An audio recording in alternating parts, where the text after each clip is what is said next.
बहनों और भाइयों, मैं पूछना चाहता हूं, जिस राम के नाम से हमें भवबंधन से मुक्ति मिलती है, जिन प्रभु राम के छूने मात्र से भी एक पत्थर तैरने लगता है, उस प्रभु राम के नाम से कांग्रेस और इन लोगों को ही परेशानी होती थी। अगर आजादी के तत्काल बाद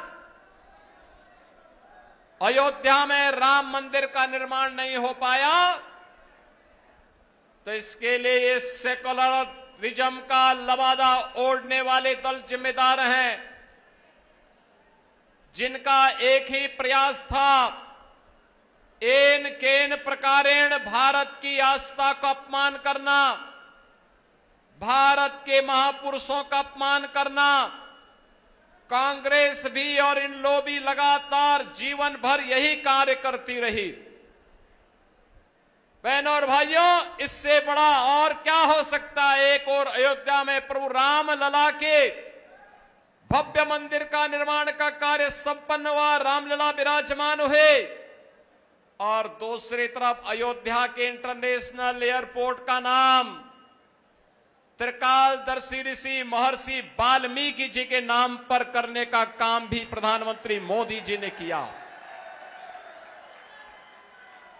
बहनों और भाइयों, मैं इसीलिए कह रहा हूं, ये कांग्रेस हो या इन लोग, ये जितने भी दल हैं, ये अपने परिवारवाद में इतने मस्त हैं। ये कभी बाबा साहब भीमराव अंबेडकर का अपमान करते हैं, कभी प्रभु राम का अपमान करते हैं, प्रभु श्री कृष्ण का अपमान करते हैं, भारत की सुरक्षा में सेंध लगाने का कार्य करते हैं, और अपने राजनीतिक स्वार्थ के लिए सुरक्षा इनके लिए कोई मायने नहीं रखती।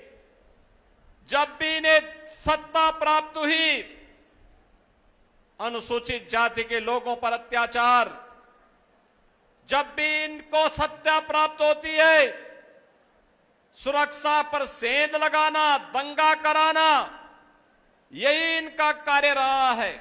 और यही कारण रहा है कि कांग्रेस ने अपने आजादी के बाद सबसे लंबे समय तक देश के अंदर शासन करने के बावजूद एक भी एयरपोर्ट का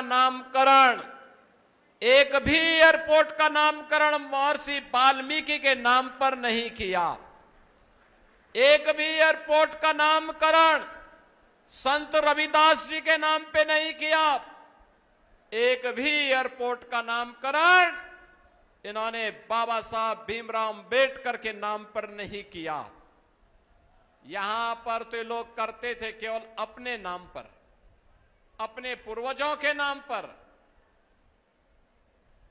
बच्चा पैदा बाद में होता था, पहले उसका नामकरण हो जाता था, उनके नाम से किसी एयरपोर्ट स्टेडियम का नाम रख दिया जाता था।